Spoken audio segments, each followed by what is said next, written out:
John, U.S. Virgin Islands.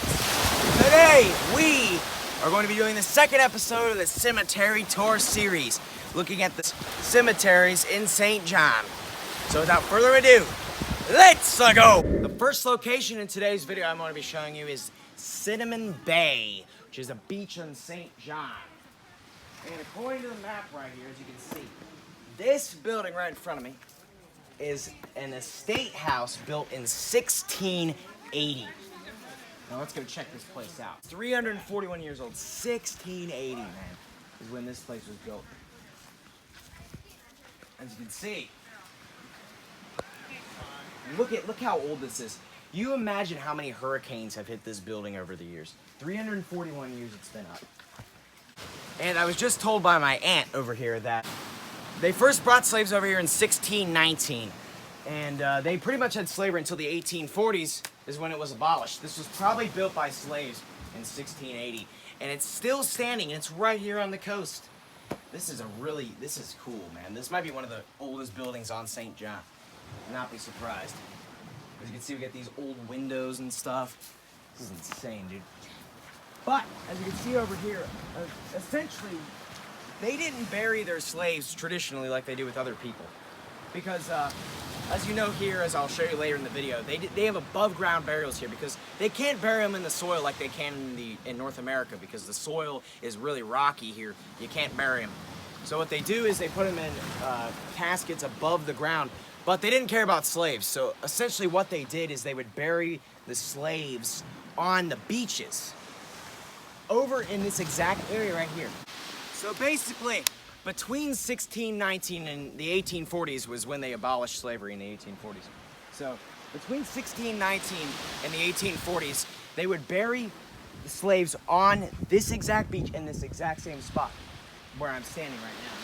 Supposedly, they sometimes find bones come up on the beach that were slaves that were buried like in the 1700s. Like, could you imagine coming here on vacation and you have your chair right there, relaxing on the beach, and then right next to you is a skull, a 300-year-old skull of a slave. Yeah, that'd be interesting. Here are the bugs that are here on the islands. Here's the type of bugs we have. It's a beetle, and he's dead. So here's the map of the Virgin Islands National Park, which is on St. John, as you can see. Cinnamon Bay Beach. So as you can see, we're right here. In front of us is the 1680 estate house I just showed you. Built in 1680, as you can see right in front of us right there. Then you have Cattle Dip, which is a building apparently somewhere over there, but I can't see it. Maybe it's not there anymore. Who knows? Historic House Excavation, somewhere over there.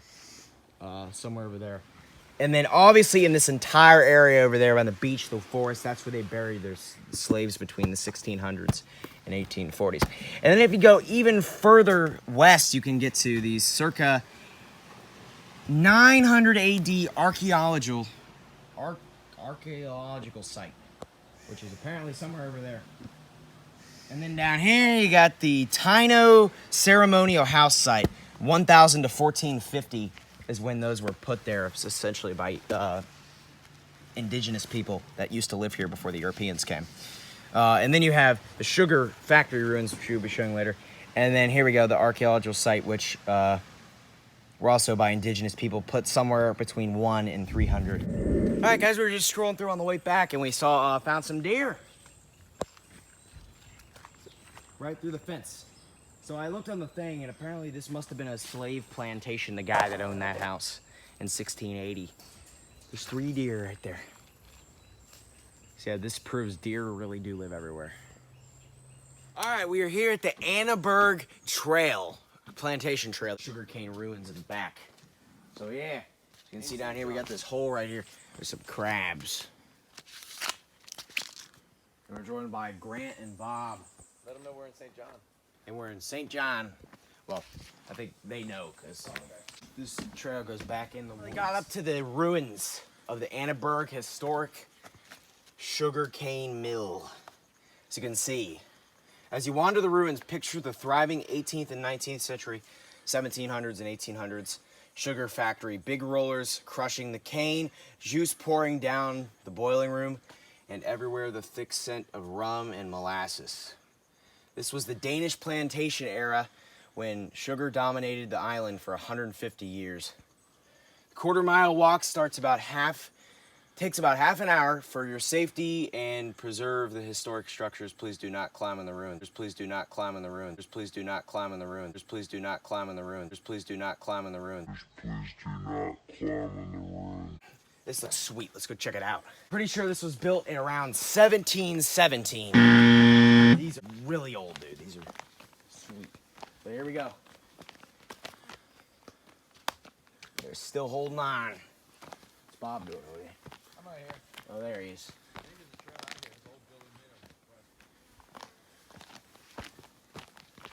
Look at this. Look how cool this is. Here we go with the look at this again. Like every time I do a tour video, it's just look at this, man. Slave quarters over here. Primarily used for sleeping and household storage, typical wattle and daub huts with woven stick walls.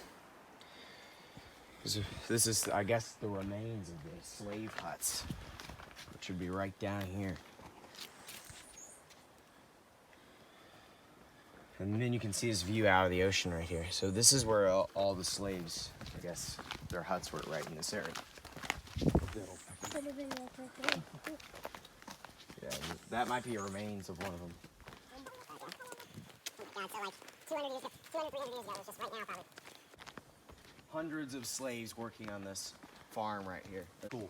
So yeah, guys, this dates back to 1717. 1717, 1717, 1717, 1717. 1717. 1717. 1717.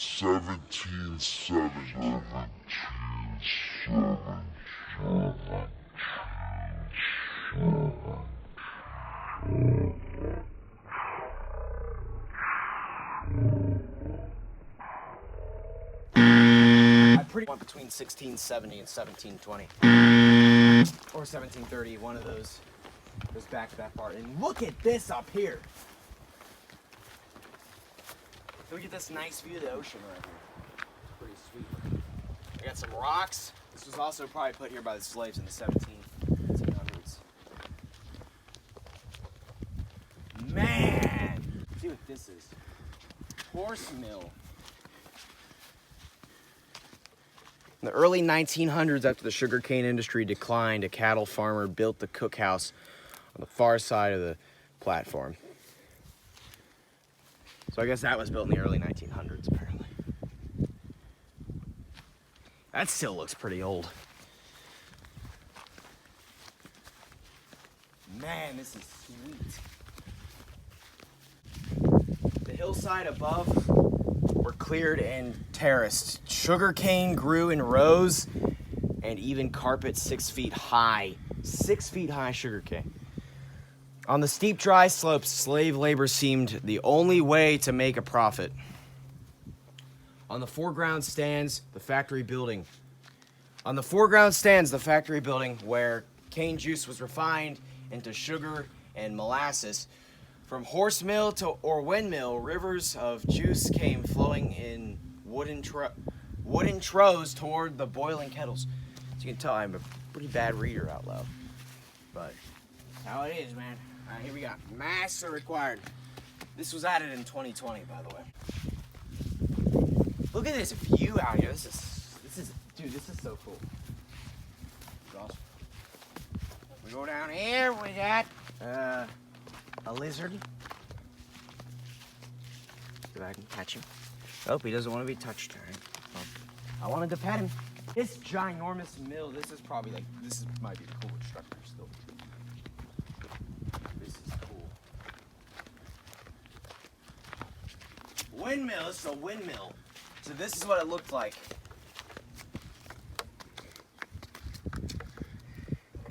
If there was a steady breeze, cane was brown to the windmill. So if there was a steady breeze, they put it in the windmill.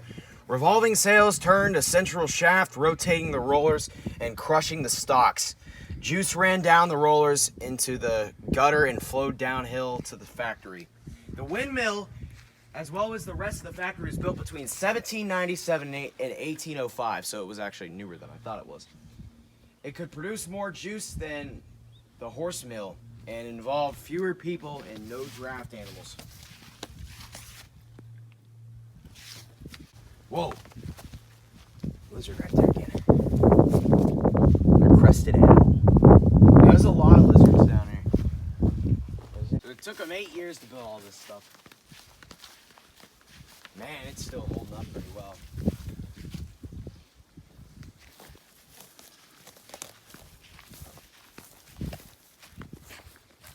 Area closed, unsafe conditions over here. Then we got all this stuff over here. Oh yeah, we should go inside. You guys should get a picture in front of that. Let's see if we can find a way to get inside. It looks like it's blocked off. Please do not climb in the ruin. Looks like there's something over here. They might have blocked this one. This might have been where the stuff rolled out. Yeah. People writing stuff right there. Man. This is some ruins right here. You don't see this kind of stuff too often in North America. We got this little building down here.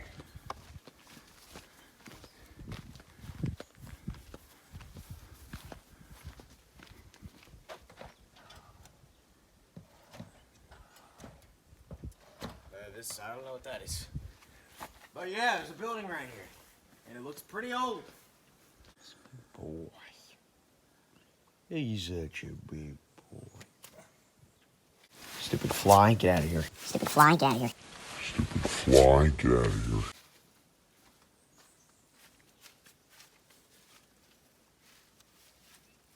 Oh, he jumped. I couldn't get him.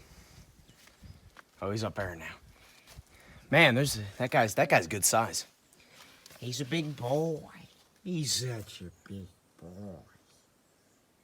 Or girl, I don't know what gender he is. Let's try to pet him. Oh, he doesn't want to be pet. What if these lizards don't like being pet?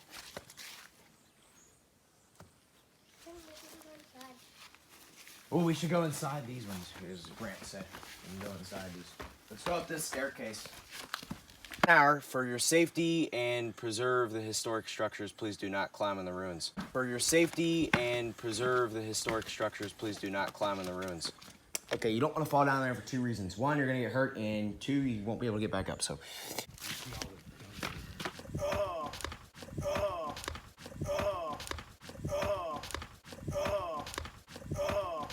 Man, this just goes to show. Don't push me in. We're not pushing, we're gonna push the cameraman in. All right, this just goes to show how many freaking jungle this is. It's all national park pretty much in St. John right now. The only places that aren't national park are Cruz Bay and the other part on the other side. Yeah, here's this big drop down here. There's a lizard down there. Lizards can get back up because they can climb. Maybe this was like an execution room right here. Maybe this was like an execution room right here. I don't know. Maybe that's where they would beat their slaves or execute them if they weren't doing their job. So yes, it probably wasn't that. I don't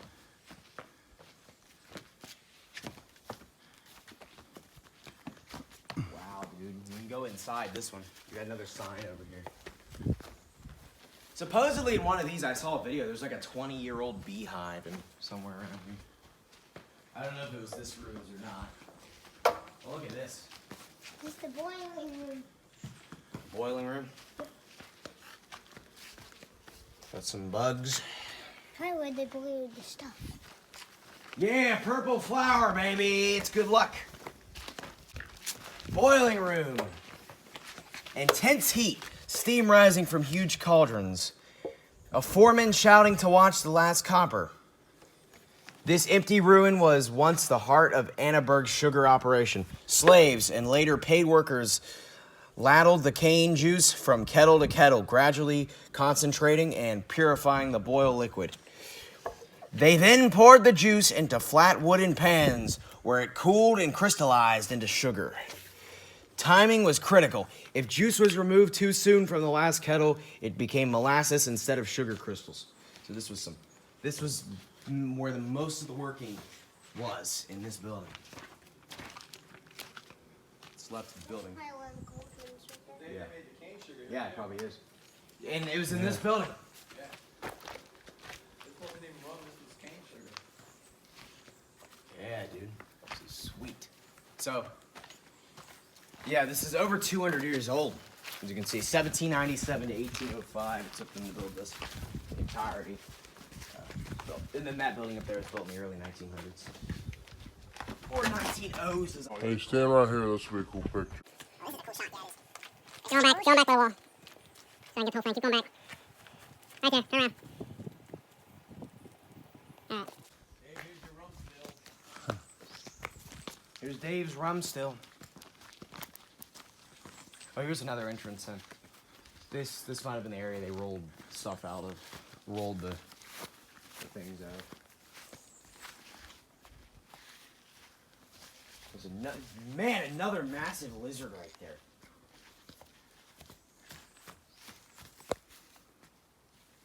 He's going up and down. He's just going. So yeah. Another lizard. Dude, there are so many lizards around here. It's insane. This looks like it was almost added later. This looks pretty newer. Some new stuff. I know there's no way they had barbed wire fencing in the 1790s. Well, I could be wrong, but I think they did. All right, we got another sign over here.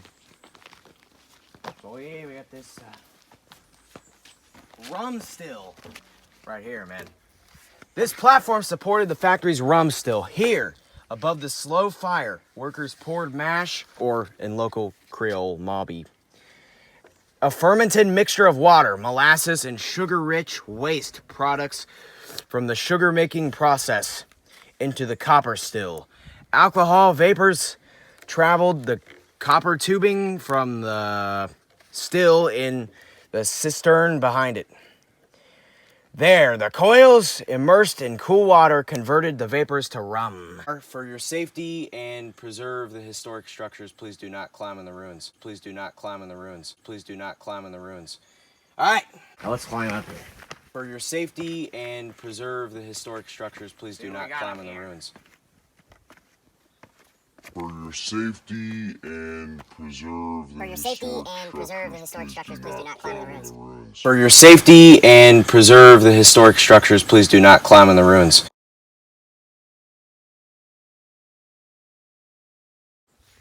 Then we got some old beaten down ruins over there that have been overtaken by vegetation.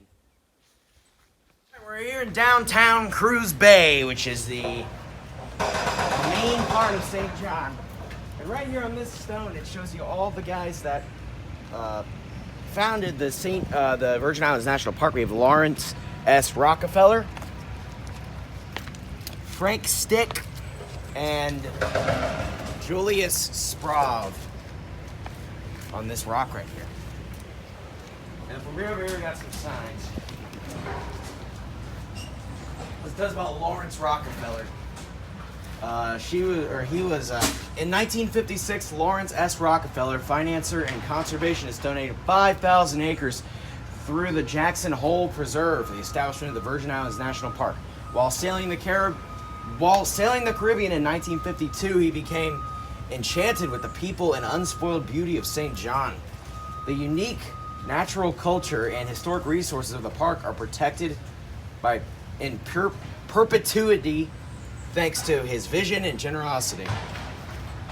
And over here we have the establishment of the Virgin Islands National Park. I'm actually going deep sea fishing after this, so we were just stopped down here, our boat's coming, so I just thought I'd check this out. The Virgin Islands government had proposed a territorial park for the Reef Bay region of St. John as early as 1937.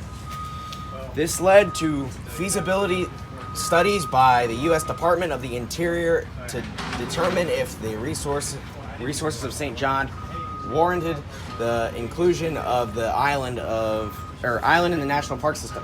After World War II, both the natural recreation area and national park were considered. While Lawrence Rockefeller provided the necessary funding for the purchase of the land that would eventually become a park, it was the urging of landowner and real estate developer Frank Stick that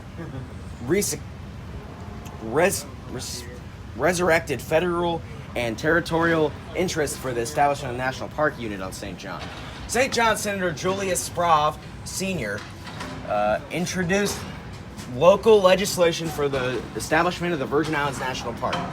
He was also integral in the territorial requests and Department of the Interior for improved roads and trails to facilitate the proposed winter resident trade. Homesteading provisions for St. Johnians were sought as a means of ensuring a reliable food source for both residents and anticipated visitors. In the mid-1950s, with the gradual growth of tourism and development in the Caribbean, many St. John landowners either donated or sold land to Lawrence Rockefeller with the intent to ensure the preservation of the natural beauty of the island. Today, Virgin Islands National Park consists of about half of the island of St. John. So yeah, and then on the rock you can see these. Okay, so I'm out here in the ocean now, and Christopher Columbus, he set sail from Spain in August of 1492. He's on the ocean for 2 months. And from what I remember, a couple days before he discovered the Caribbean islands, he says, 1 week. Give it 1 week and we'll turn back to Spain. 3 days later, he finds the Caribbean islands.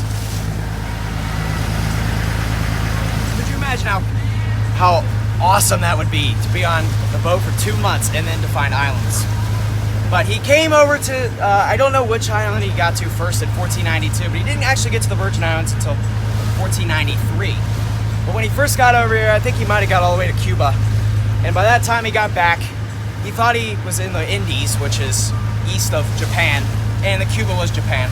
And then a few years later, they kept coming back and realized that this was not Asia, and that it was an actual new continent. And so, yeah, they came over there and back to the island.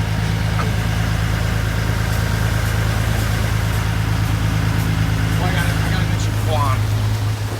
Oh, and on board with him was Juan Ponce de Leon, who's buried in Puerto Rico, which is over there. There's Puerto Rico over there. He's buried there in San Juan, which is the capital. He was on board with him, and he was the guy that eventually discovered Florida in 1513. I think it's raining behind you. What do you think? Way out on the horizon? Yeah. And actually, right now, guys, we're going deep sea fishing. That's why I'm out here. I didn't come out here just to film this clip. So, here are some more ruins of the sugarcane plantation. We'll go check those out for a little bit. We're gonna check out the ruins first. Just get a brief check out of there's deer up there. There's a sign down here. Let's go check it out. These obviously aren't as big as the Annaburg, but they probably do date back to the late 1700s, early 1800s. When they were built. I'm assuming the people buried over there own this plantation. Own this. And someone had to put their bottle. Ruins, Cinnamon Bay Loop Trail goes all the way back there, but if you go, there's a, I don't know, there's a cemetery up there, supposedly. We're not going to hike the entire trail. Oh, exhibits will also help explain St. John's land history, which includes intensive sugarcane cultivated between 1717 and the late 1800s. So I was right when I said 1717 the other day. Just the Annaburg was built in 1797. Let's see if we can figure out when this was built. This might be the second largest one, because the Annaburg easily is the largest of the island. We'll have to see if this one is any older. The sugar factory. And you go inside. Following the establishment in the early 1700s, Cinnamon Bay Estate became one of the most prosperous sugarcane operations on the island. To your left is the horse mill where the cane's juice was squeezed out between iron rollers. It then flowed by gravity into the boiling room in front of you, that's the boiling room. The spent cane would be stacked in the Bagay's shed behind me, which I think is that, but it's destroyed. Where it would dry to be used later as fuel for the fires under a series of boiling kettles. As you continue, walk through the boiling room and notice the remains of these cauldrons on your right side. The main part of these ruins. You can see here. But basically the story behind this is that apparently on March 25th, 1718, 20 colonists from Denmark arrived at the island with like 18 slaves and stuff. And then they first settled the island. And I'm assuming they might have owned this exact plantation. I'm not sure. They owned one of the ruins on this island. And I think the oldest ones are buried back in this cemetery we're about to check out. And I realized in the first video I was climbing on the ruins and it said to not climb on the ruins, so I'm not climbing on the ruins. I'm just gonna check it out. But we got this bridge back here. This was obviously added later. This was not here originally. Some more stuff here. This is a pretty big ruins right here. Look how tall that thing is. This is pretty tall. And then you can, man, those deer are going to town over there. All right, let's check this out. See if we can read up about it. This is the estate house right here. In the 1700s and early 1800s, a modest wood mansionry structure on this site was home of Cinnamon Bay estate owners and managers. It was last occupied in 1968, so that was actually pretty recently. The baking oven is located to the right east of the house. There were a few great houses on St. John. Incomes, where the whatever. But here it is. Here's the remains of it. There's a goby tree. That was a goby tree. I'm not going to read about that, but that's what this is. Look at this. They got some weird fruits on this. I mean, and then back there is just. All right, everyone. We are here at the Emmaus Moravian Church Cemetery. This is actually the first actual cemetery we've been on St. John so far. This is in St. Croix. The church is up there. Or not. This is not in St. Croix. This is Cruz Bay. So yeah, that's where we are right now. There's a cemetery in Cruz Bay. This is the only one there in Cruz Bay. So go check out some of these graves. Let's see what we got. I've never visited a cemetery in the islands. You can see we have above ground burials. It's actually really sweet. We got Lambert E. Christian, 1918 to 2006. Wow. 88. It's not bad. Not bad at all. We got some of these. It's not too old here. This is a pretty new. Here's an old one. Older one. 2001, that's 1901, that's the oldest so far. 1901 to 2001, holy crap, 99, almost 100. Hey, those look old over there. Wow. Haven't seen the 1800s. That's 1918 to 1992, 1979. Look at all these over here, dude.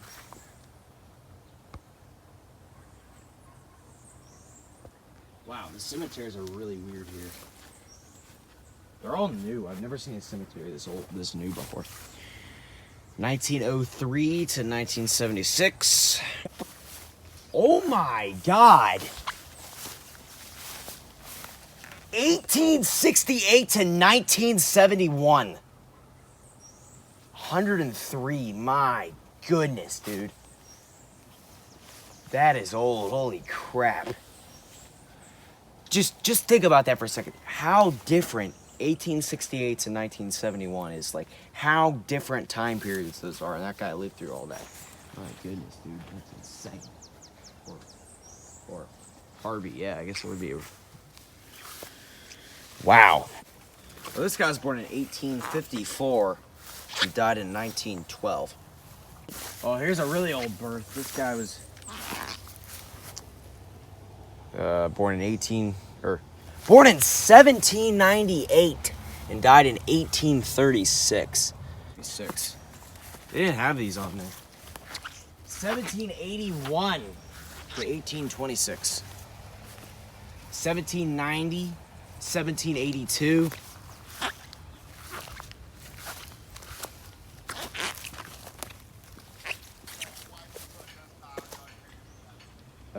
We got 1805. They probably need to mow this lawn. It's getting a little high.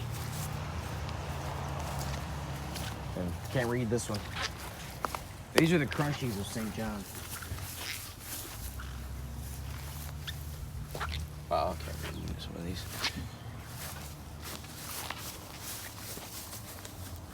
I wasn't expecting them to go back that far.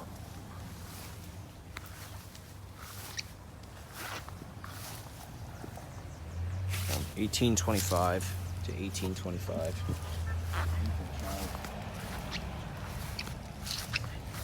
And here's these giant caskets. Literally just the caskets are just sitting in. Oh my God, they have mowed this for a while. Oh yeah, here's some more veteran stuff. Korean War. Oh, 1942 to 1966. It's only 24. It's pretty young. Wait, when did the Korean War end? I don't know.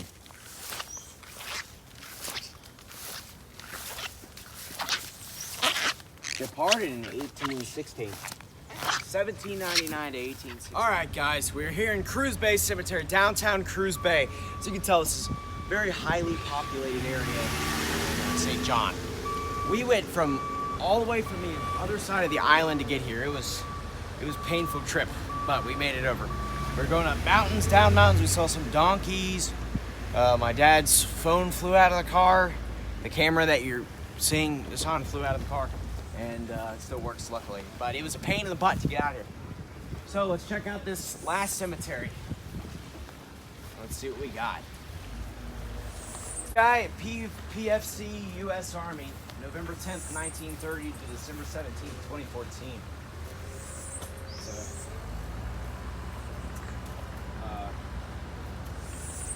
I'm assuming this is December 25th, 1935, and died on July 24th, 2002. This is a crusty shell. Look at that. Yeah. So yeah, this is an interesting spot for a cemetery. There's more up there. There's a chicken over here.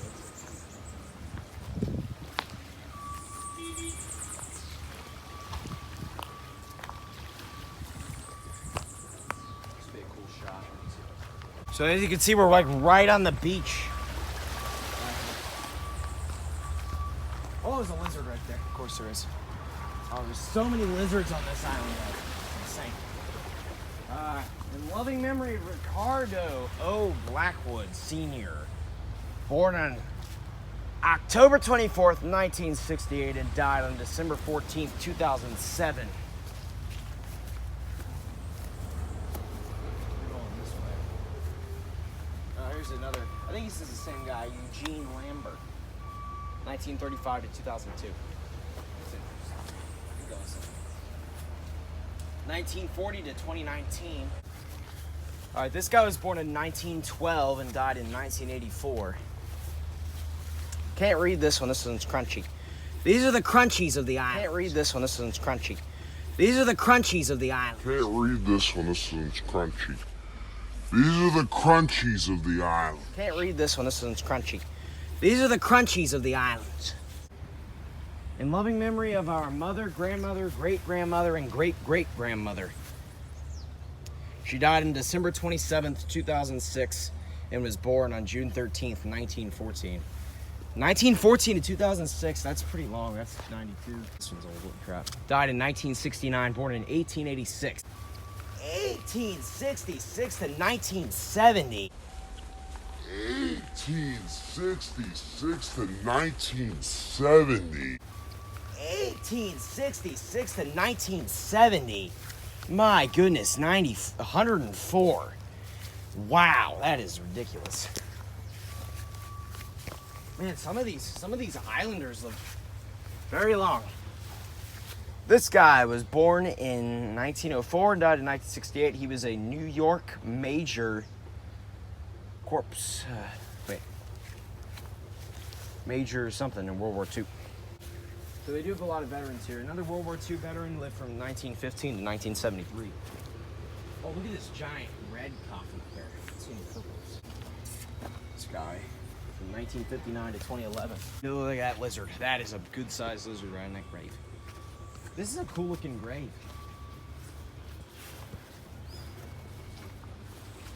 Big, juicy red one right there. Here's the new stuff, 2019.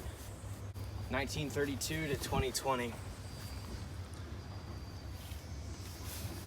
Oh my goodness. There's a lot of flowers on this guy. This guy lived from 1936 to 2019.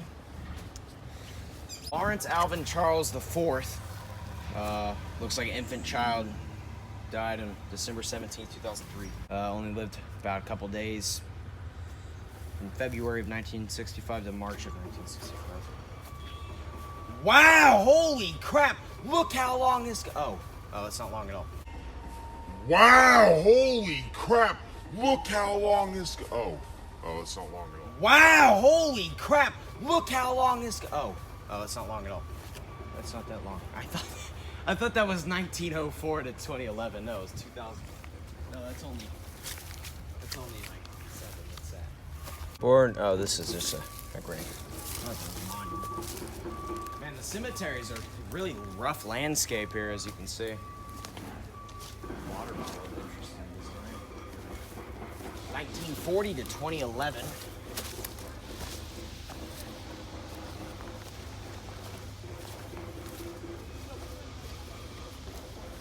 There's more up there too, jeez. But yeah, this goes around. There's a sign right here, another 1924 to 1982. And anyway, there's no famous graves on St. John's, so there's not much to talk about. But I'm just trying to find some really cool design graves, or anyone that lived surprisingly long, like that 104-year-old earlier. Beloved husband, father, grandfather, brother, uncle, and friend. Robert O'Connor Jr. Lived from 1946 to 2020. Just died last December. July 18th, 1984 to January 26, 2021. 1950 to 2021. March 12th, 2021. These are the new ones.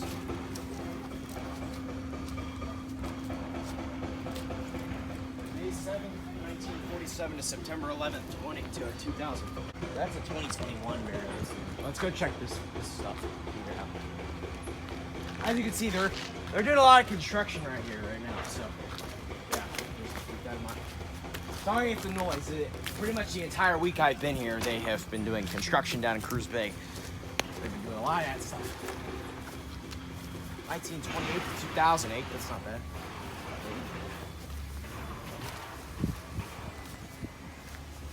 I'm not going to read them all off, but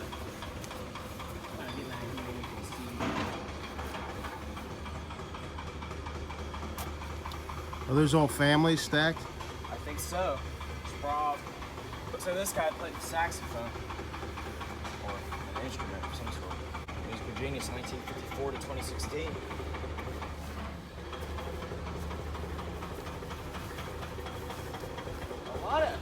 Seems like there's a lot of people born in the 1910s. I normally don't see this. That's a cool grave up there. Look at the purple one. Yeah. It's purple. We gotta go check it out, guys. One's here. Neil Sprouse. There's a lot of Sprouse. 1959 to 2014. We will strongly miss you. He was a taxi safari driver. Trucks. Taxi safari driver. Iguana. That's an iguana. It's a big lizard right there. You guys see him up in the tree.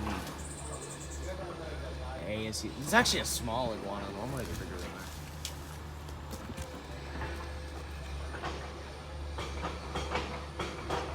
that. Also, they put the flags up. Because normally in North America they have the flags stuck into the ground.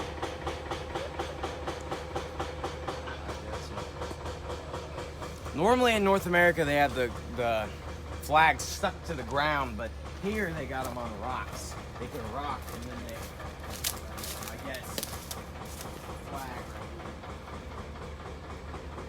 So they don't have the ground, the soil's all rocky, as I explained earlier.